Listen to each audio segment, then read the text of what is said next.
Hey y'all, it's Anime and today I'm going to be reading episode 1 of Gorgeous Butterfly Young Nobunaga. And I gotta say, this episode is pretty nice, I gotta say.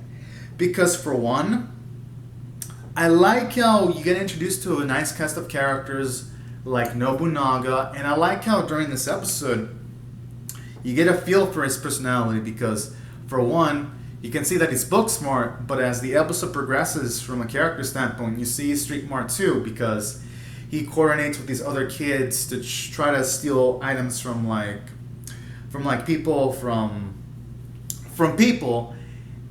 in order to distribute them and help people in need. And I like that because it shows you Nobunaga's kind-hearted nature as a kid. So there were a lot of positive elements here.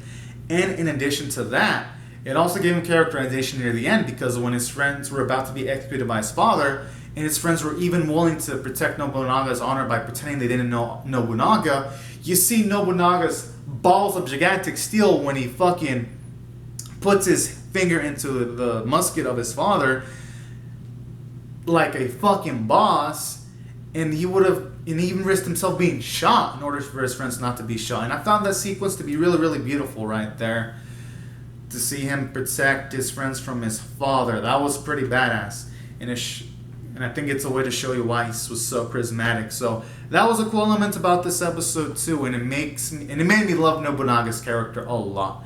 And aside from that, I also like Nobunaga's father because he was serious, he was stern, and even though he was fucking willing to shoot his friends, when he's fucking decided not to at the end, I thought that was pretty cool.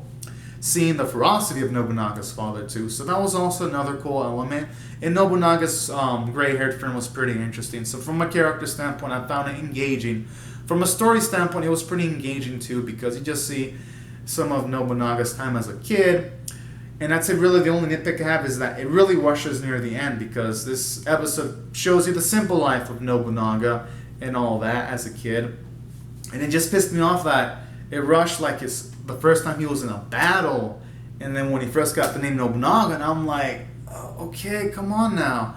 Thought we were gonna have a slow-paced anime about Nobunaga, and I thought things like his first battle wouldn't be quite skipped. So that's like the only thing that left a sour taste in my mouth, because if they would have gone a bit more slower, I would have probably given this like a higher score.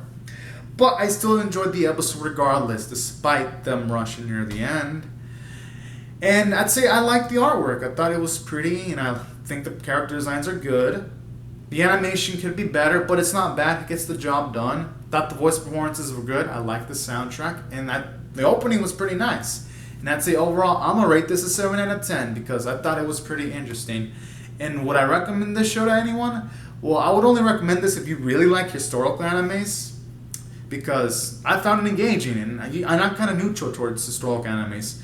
But if any of y'all don't really like historical animes that much, then I don't know if I can recommend this. I would say I would caution you to check this out. But I enjoyed it enough to give it a 7 out of 10, which in my scale is good, because in my scale, 5 is average, 10 is exceptional, and 1 is abysmal. And overall, I did enjoy what I watched. Just wish it would have paced things out a bit more, because had it paced things out a bit more, I would probably give it an 8 or a 9 out of 10. So anyways, everyone, these are my thoughts on the episode. Be sure to comment on your thoughts in the comments section below. Be sure to rate the video, subscribe, and I'll see you guys later if you come back for more. Alright, thank y'all so much for watching, everyone. Bye-bye.